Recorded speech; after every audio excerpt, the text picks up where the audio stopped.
I finally got to go see Spider-Man Into the Spider-Verse. Been wanting to see this film for a long time, and it was fucking dreadful. This was the shittest piece of...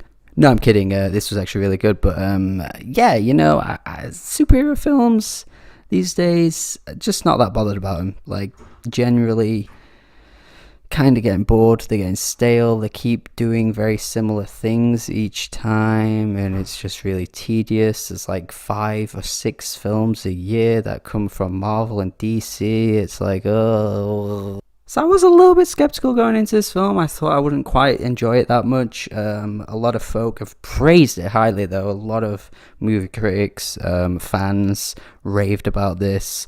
I just thought maybe it wouldn't be a film that would impress me all that much. However, it really has impressed me a lot.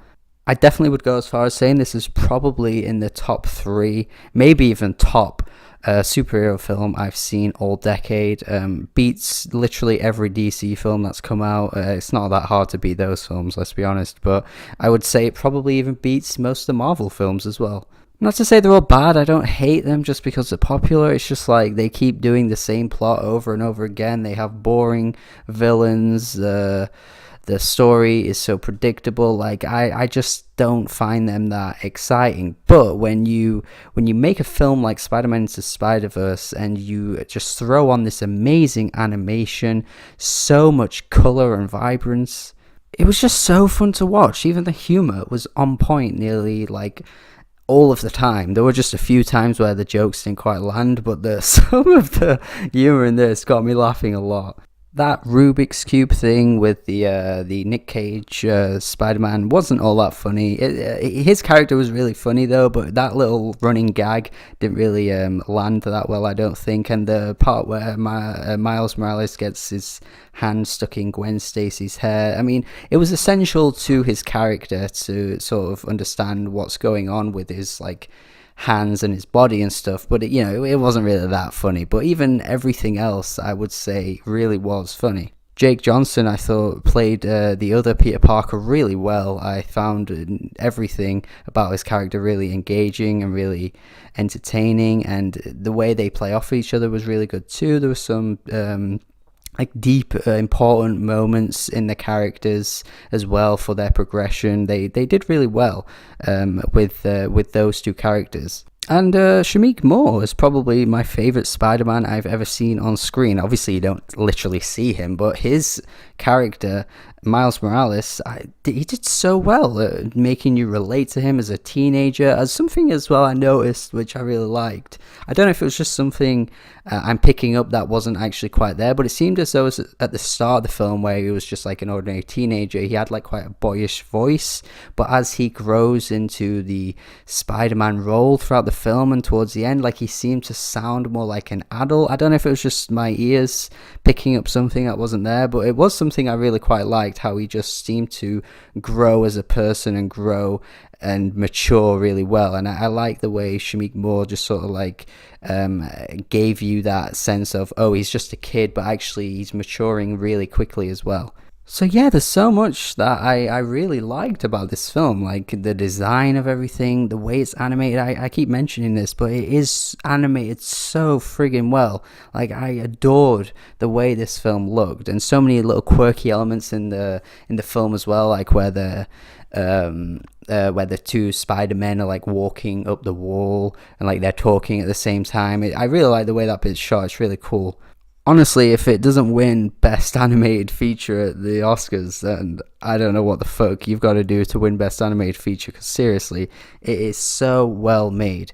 Now, for as much as I'm praising everything so far, there's always some critiques to bring up, and I just think a few things in this film dragged it down. Like, it's really frustrating because it started off like it was going to be this amazing breath of fresh air that, we haven't quite seen before in animation, first of all, and like superhero comic book films. Like, that's what I got. That was the sense I got right at the start. I was like, this is going to be a brand new story that we've never seen before, done so well, and I'm going to be shocked about the direction everything is going in, but it just didn't. The plot of this film is probably the weakest element. Not to say that it's a bad plot, but it definitely hinders the film's overall experience for me. So a few minor things I'll bring up first, and then I'll get into like the big thing that really, really dragged it down for me. First of all, it was so obvious that Gwen wasn't like who she said she was. I mean, when he talks to her and she's like, "My name is Gwen Wan." So at that point, it was like, okay, she's going to be one of those like secret agent type people that she isn't who she said she is. And obviously she wasn't like a secret agent, but later on you do find out that she's from an alternate dimension, and she isn't actually who she says she is, and she's actually a Spider-Man from another universe, or sorry, a Spider-Woman. Now, the other thing I took a little bit of an issue was with the new addition of all the alternate dimension characters. I already said I like Nick Cage as his character, but the other characters I just felt were pointless. Like the Porky Pig thing, he was just not funny at all. He just seemed like the token silly character that every animated film needs just to please the like younger audience, which is fair enough. Obviously I'm not a child, so it's not gonna be something that appeals to me, but he was just there. He did nothing.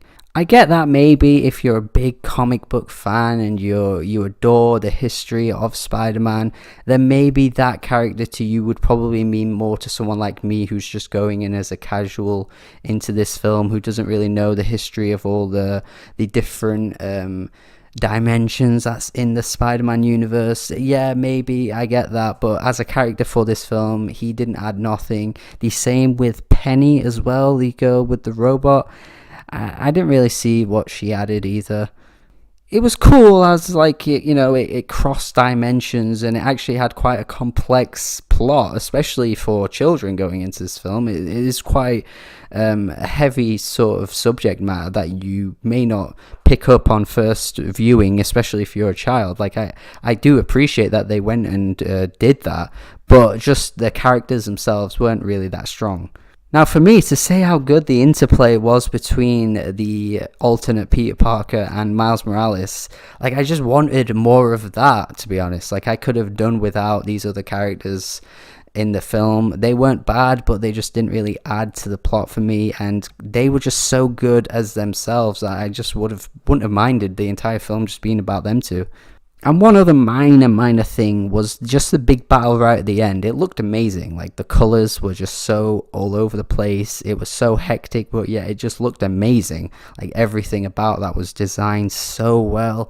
But it just seemed really easy for him to eventually like defeat Kingpin. I don't know if superhero films do this every time, but it's one thing I've noticed, how like, you have this super villain, and the way to defeat them is just so simple. It was something that happened in Doctor Strange as well. Like, it was just like such an easy cop out of a way to like defeat the big evil thing.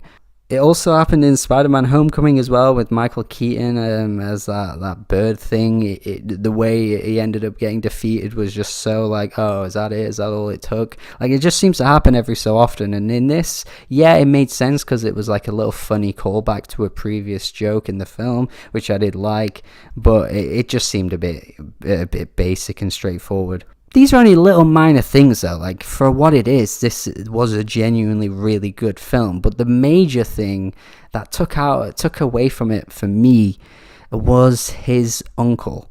His uncle was voiced by Mahershala Ali, who I absolutely love. Everything I've seen him in, he does a great job of his roles. His performances are top notch every time. Again, in this, he was great.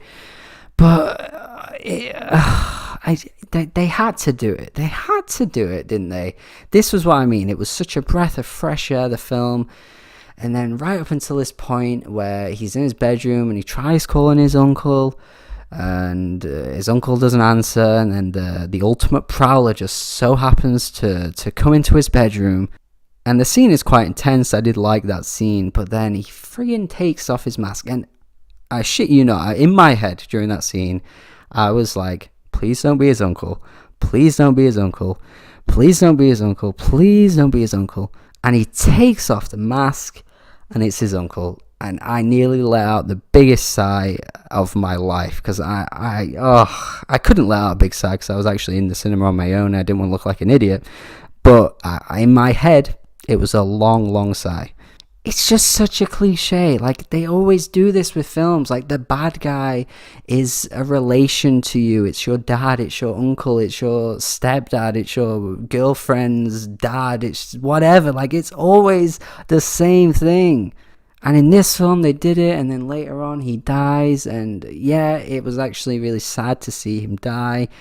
But man, they do it every time. And to prove how cliche it was, they literally explain the cliche later in the film, because he's like really upset, and then they're like, all the alternate dimension characters are like, no, we can relate to you, this happened to us too. And then the guy's like, yeah, my uncle died. And then the other guy's like, yeah, my uncle died too. And then the girl's like, my dad died. And I was just like, yeah, you've just explained how cliche this is, because they do it every time.